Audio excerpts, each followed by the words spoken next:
Hi everyone, welcome to EduChemy and today we are going to start a very new initiative called UPSC CSC Masterclass Program for Prelims and Mains।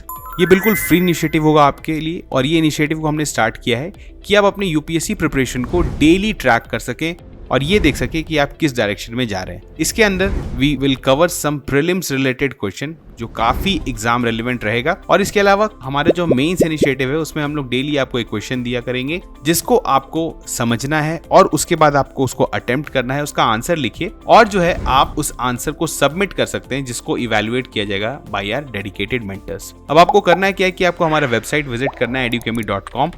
वहां पर जाके आप इस पूरे initiative को free of cost subscribe कर सकते हैं, आप इसके एक मेंबर बन सकते हैं और उसके बाद जितने भी फीचर्स हैं इसको आप उसको एक्सेस कर सकते हैं।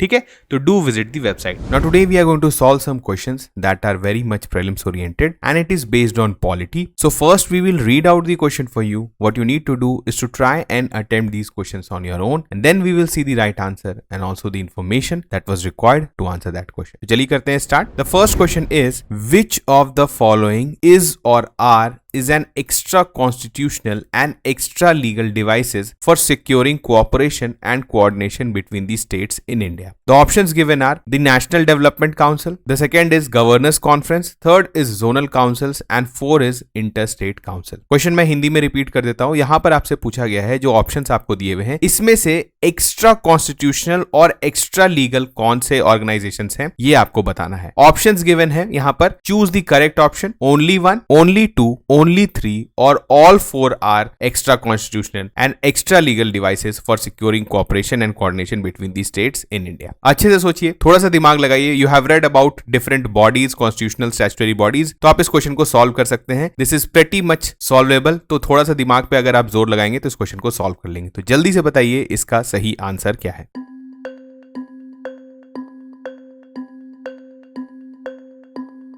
इसका सही आंसर है ओनली 3। अगर हम लोग यहां पर देखें, देखिए एक्स्ट्रा कॉन्स्टिट्यूशनल और एक्स्ट्रा लीगल डिवाइसेस की बात हो रही है तो यहां पर सिंपली आपसे ये बोला जा रहा है कि सिंपली वैसे ऑर्गेनाइजेशंस को बताइए जो कि कॉन्स्टिट्यूशन में जिसका नाम नहीं दिया हुआ है। अगर हम लोग इंटरस्टेट काउंसिल की बात करें तो interstate council is the only constitutional body among these 4। अगर आप देखेंगे तो सिर्फ इन चारों में से ना ही एनडीसी है, ना ही गवर्नर्स कॉन्फ्रेंस है, जोनल काउंसिल तो है नहीं because this is a statutory body. तो यहां पर आप कर सकते हैं कि सिर्फ एकमात्र इंटरस्टेट काउंसिल ऐसा है जिसका मेंशन जो है वो आपके कॉन्स्टिट्यूशन में किया हुआ है, तो इसको हम लोग कॉन्स्टिट्यूशनल बॉडी मान सकते हैं। इसके अलावा तीनों जो है these are extra constitutional and extra legal. Extra constitutional मतलब आउटसाइड द कॉन्स्टिट्यूशन इनका कंस्ट्रक्शन हुआ है, either by the means of act, जैसे हमने देखा, जैसे अगर आप जोनल काउंसिल को देखेंगे तो this it is created by states reorganisation act 1956। वहीं गवर्नर्स कॉन्फ्रेंस जो है again this is not a, आप बोल सकते हैं this is not a constitutional body, again it doesn't have any mention in the constitution. ठीक है, same goes with national development council also. तो यहां पर हमने, अगर आपको समझना है, वहीं अगर आप आर्टिकल 263 में देखेंगे तो आपका यहां पर रिकमेंडेशन दिया हुआ है कि प्रेसिडेंट के द्वारा कंस्टिट्यूट किया जा सकता है इंटरस्टेट काउंसिल,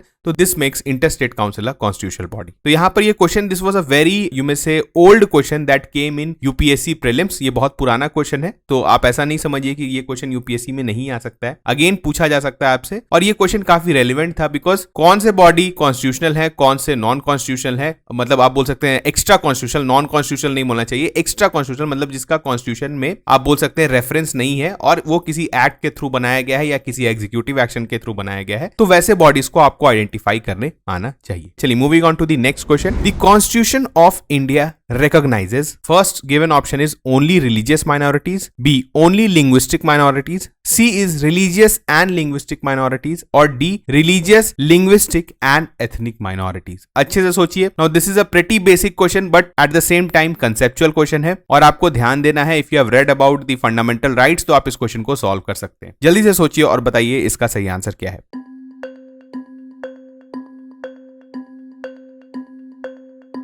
इसका सही आंसर है religious and linguistic minorities. Now if you will see the constitution of India you will find mention of minorities in article 29 and article 30 that comes under the part 3 of the Indian constitution, जो हम लोग fundamental right पढ़ते हैं। अब दिक्कत यह है कि minority has not been defined anywhere in the constitution. Constitution में माइनॉरिटीज डिफाइन नहीं किया गया है, लेकिन यह बोला गया है कि we will consider minorities only on the base of language and on the base of religion. तो यहां पर हम लोग कर सकते हैं रिलीजन एंड लिंग्विस्टिक माइनॉरिटीज जो है वो हमारे यहाँ एग्जिस्ट करते हैं। अब आर्टिकल 29 और 30 के अंदर they have got some special rights for their protection of identity और इधर देयर लैंग्वेज आइडेंटिटी और देयर यू में से कल्चर आइडेंटिटी। तो यहां पर क्या है कि वो उसको प्रोटेक्ट करने के लिए सर्टेन, जैसे आर्टिकल 29 के अंदर वो डिफरेंट तरीकों से प्रोटेक्ट कर सकते हैं। आर्टिकल 13 के अंदर they can establish educational institutions under article 30। तो यहां पर आप देख रहे हैं कि माइनॉरिटीज को कुछ एक्स्ट्रा एडवांटेज मिला हुआ है to protect their culture, to protect their significant identity, लेकिन एट द सेम टाइम यहां पर माइनॉरिटीज को डिफाइन भी नहीं किया गया है। तो इसमें बहुत सारे केसेस आए और इवन अभी भी चल रहा है, जैसे TM Pai foundation versus state of Karnataka था, जिसमें क्लियरली स्टेट किया गया था व्हाट कंस्टिट्यूट्स अ लिंग्विस्टिक और religious minority must be judged in relation to the state in as much as impugned act was a state act and not in relation to the whole of India. इसका मतलब क्या हुआ कि इसमें supreme court ने rule किया कि आपको पता है किसी एक स्टेट में हो सकता है कि किसी एक, फॉर एग्जांपल अगर आप तमिलनाडु में जाएंगे तो वहां पर कुछ दूसरे लैंग्वेज स्पीकिंग जो पर्सन होते हैं, अगर उनका कुछ सिग्निफिकेंट अमाउंट ऑफ पॉपुलेशन है तो उनको वहां पर माइनॉरिटी कंसीडर किया सकता है। ऑब्वियसली आप माइनॉरिटी कैसे कंसीडर करेंगे? Same goes with religion. Religion में क्या है कि हम लोग ऐसे तो ओवरऑल हम जो है माइनॉरिटीज होल इंडिया में मानते हैं, लेकिन इसमें डिफरेंट अभी जो है सुप्रीम कोर्ट में भी केसेस चल रहे हैं और बहुत सारे पिटीशंस फाइल किए गए हैं कि रिलीजियस माइनॉरिटी को भी स्टेट वाइज ही हमें कंसीडर करना चाहिए। ठीक है, कि हो सकता है किसी स्टेट में हो सकता है कि हिंदूज भी जो है वो माइनॉरिटीज में आ जाए। तो अगेन यहाँ पर definition of minority is dependent on the supreme court verdicts of different cases, तो आप उसको देख सकते हैं, लेकिन कॉन्स्टिट्यूशन में कहीं अच्छे से डिफाइन नहीं है कि माइनॉरिटी क्या है। तो यहां पर हमने देख लिया कि माइनॉरिटीज कैसे हम लोग डिसाइड करेंगे, लेकिन we consider only minorities based on language and religion. चलिए moving on to the next question. Regarding the process of amending the constitution as outlined in article 368, please review the following statements. Article 368 के अंदर, जो कि constitution को amend करने के लिए important article है, उसके लिए उसके रिगार्डिंग में कुछ स्टेटमेंट्स दिए हुए हैं, आपको बताना है यहां पर से कि ये कौन से इसमें से करेक्ट है। The first statement is the initiation of a constitution amendment can occur in either house of Parliament or state legislatures. The second is the introduction of bill is restricted to ministers and not open to private members. And the third is the introduction of the bill necessitates proper permission from the president. Which of the above statements are correct? Only one, only two, all three of them, or none of them. अच्छे से सोचिए। You have read about constitutional amendment even in Laxmikant also. तो अच्छे से सोचिए कि क्या इसका सही आंसर होगा। दिमाग पर जोर लगाइए और बताइए कि इसका सही आंसर क्या होगा।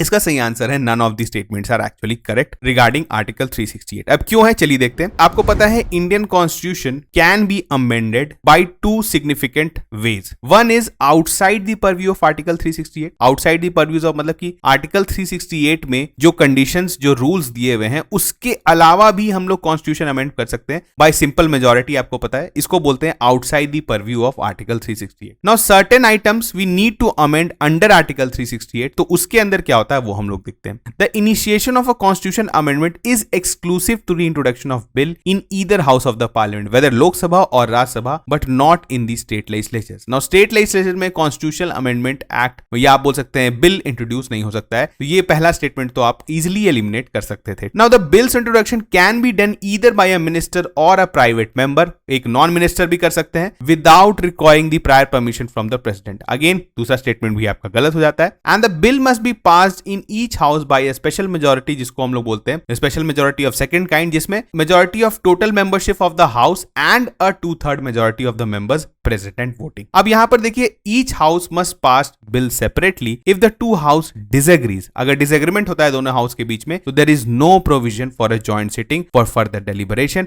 And passage of the bill. Constitutional amendment के केस में we can not have a joint sitting. तो यहां पर ये मैं आपको क्लियर करना चाह रहा हूं। अब यहां पर देखिए हमने देखा कि आर्टिकल 368 के अंदर जो अमेंडमेंट होता है, इसमें भी अगर आप करना चाहें तो we can categorise into two categories. जैसे अगर आप फर्स्ट कैटेगरी है जिसमें वैसे आइटम्स को अमेंड करना कॉन्स्टिट्यूशन के जिसका फेडरल सिग्निफिकेंस ना हो, ठीक है, जिसमें एक यूनिफॉर्मिटी होना चाहिए जो पूरे कंट्री पर लागू होता हो, तो वैसे चीजों को, वैसे प्रोविजंस को, या आप बोल सकते हैं कि उस चीज का आपको स्टेट पर कुछ खास फर्क नहीं पड़ता है, तो वैसे प्रोविजंस को we keep in the first category. मतलब सिर्फ और सिर्फ आपका स्पेशल मेजॉरिटी के थ्रू वो अमेंड हो जाएगा। लेकिन देयर आर सर्टेन प्रोविजंस जिसमें स्टेट का भी इन्वॉल्वमेंट काफी ज्यादा है और आप बोल सकते हैं कि वैसे इश्यूज बेसिकली जो फेडरल नेचर के, फेडरल नेचर मतलब क्या हुआ, जहां पर आपका सेंटर और स्टेट दोनों इन्वॉल्व, जैसे आप बोल सकते हैं इलेक्शन ऑफ प्रेसिडेंट। प्रेसिडेंट में आपको पता है जो प्रेसिडेंट का जो इलेक्टोरल कॉलेज होता है उसमें स्टेट एमएलएस भी होते हैं। तो अब अगर आपको प्रेसिडेंट के इलेक्शन के तरीके को बदलना है तो आपको obviously this is a federal issue, ये एक फेडरल इशू बन जाता है। और फेडरल इशू के केस में क्या होता है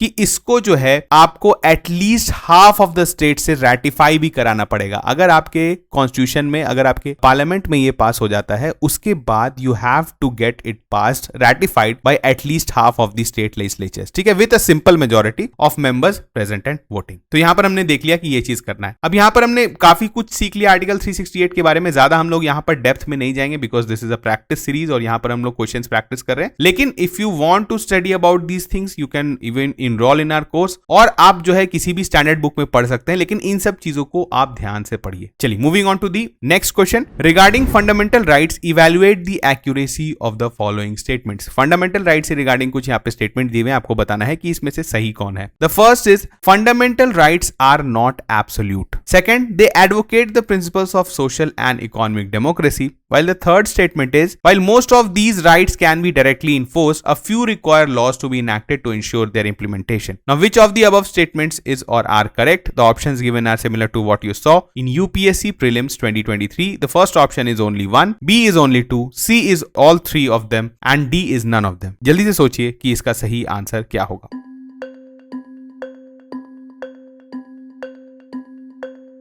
तो इसका सही आंसर है ओनली 2। यहां पर आपसे पूछा जा रहा है कि यहां पर आपसे जो है फंडामेंटल राइट से रिगार्डिंग जो है वो कौन कौन से स्टेटमेंट सही हैं। तो यहां पर स्टेटमेंट जो सही है वो कौन से हैं? Statement 1 obviously fundamental rights are not absolute, हम लोग इसको आगे देखेंगे। और दूसरा जो सही स्टेटमेंट है that is statement 3, while most of this rights can be directly enforced, a few requires law to be enacted to ensure their implementation. Now the statement 2, they advocate the principles of social and economic democracy, ये जो है ये गलत हो जाता है because it is for the political democracy. Social and economic democracy कहां से इंश्योर होता है? It is ensured through the medium of DPSP. DPSP में हम लोग सिर्फ सोशल जस्टिस, इकोनॉमिक जस्टिस की बात करते हैं थ्रू डिफरेंट आर्टिकल्स, लेकिन पॉलिटिकल जस्टिस, आपका पॉलिटिकल स्टेटस क्या है as a citizen in this country, आप किस तरह के राइट्स को इंजॉय कर सकते हैं, this is given in the part 3 of the Indian constitution under the fundamental rights. अब देखिए fundamental rights are not absolute में हमने देखा, अगर आप आर्टिकल 19 पढ़ते हैं तो उसमें आर्टिकल 19 सब क्लॉज 2 में अगर आप देखेंगे तो वहां पर क्लियरली स्टेट किया हुआ है कि जो आपको freedom of speech of expression मिलता है इसमें रीजनेबल रेस्ट्रिक्शंस लगाए जाएंगे। रीजनेबल रेस्ट्रिक्शन क्या हुआ कि आप पब्लिक ऑर्डर को नहीं खराब कर सकते हैं, पब्लिक मोरालिटी को नहीं कर सकते हैं, किसी के प्राइवेट प्रॉपर्टी पे इंक्रोच नहीं कर सकते हैं, इसके अलावा बहुत सारे हैं, आप फॉरेन रिलेशंस खराब नहीं कर सकते हैं, ठीक है। तो बहुत सारे these are the reasonable restrictions that is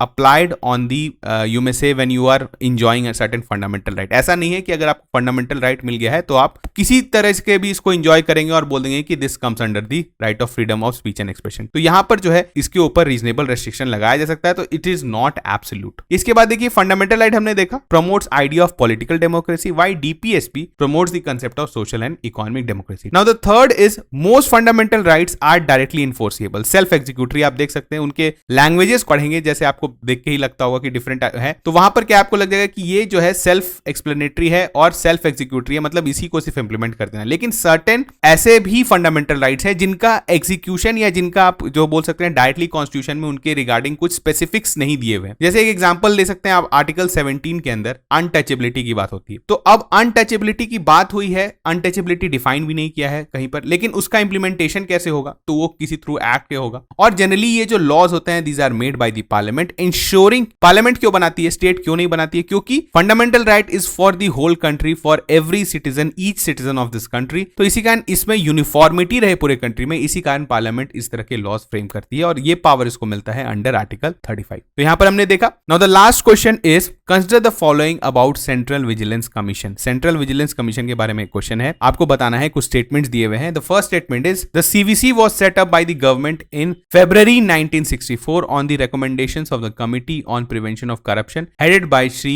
K.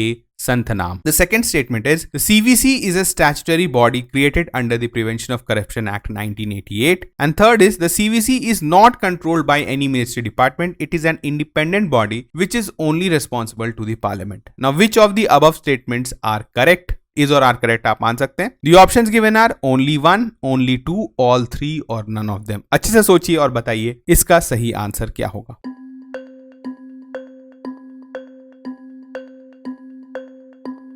इसका सही आंसर है ओनली 2। पहला स्टेटमेंट बिल्कुल सही है। The CVC was set up by the government in the February 1964 on the recommendations of the committee on prevention of corruption headed by Shri के संतनाम। इन 2003 the parliament enacted CVC act, central vigilance act बनाया गया था, जिसके अंदर जो है CVC को एक स्टैट्यूटरी स्टेटस दिया गया। तो यहां पर जो आपका प्रिवेंशन ऑफ करप्शन एक्ट है ये सही नहीं है। सीवीसी के लिए एक सेपरेट एक्ट बनाया गया है and CVC is not controlled by any ministry department, it is independent body which is only responsible to the parliament। अब देखिए यहां पर क्या है, it is empowered to inquire into offenses alleged to have committed under the Prevention of Corruption Act। Now Prevention of Corruption Act के अंदर कोई अगर क्राइम कमिट किया जाता है तो उसमें जो है इसको पावर मिलता है कि ये ऑफेंसेस को देख सकती है, इन्वेस्टिगेट कर सकती है। ऑब्वियसली इसका खुद का इन्वेस्टिगेशन नहीं होता है, इसको जो है आप बोल सकते हैं जो डिफरेंट इन्वेस्टिगेशन ऑर्गेनाइजेशंस हैं जैसे खास करके सीबीआई, वो मदद करते हैं इसके इन्वेस्टिगेशन में। It is not an investigating agency, ये बहुत इंपॉर्टेंट है, आपको समझना पड़ना है। ये ग्राउंड लेवल पे इन्वेस्टिगेशन नहीं करते हैं, ये सीबीआई के थ्रू जो है सारे रिपोर्ट्स को देते हैं और they can submit and finally they submit their reports to the parliament. तो यहां पर आप समझ सकते हैं, लेकिन ये जो क्रिएट किया गया था it was create under CVC act, तो ये आपको क्लियर होना चाहिए क्योंकि इस तरह के क्वेश्चंस आपसे पूछे जा सकते हैं।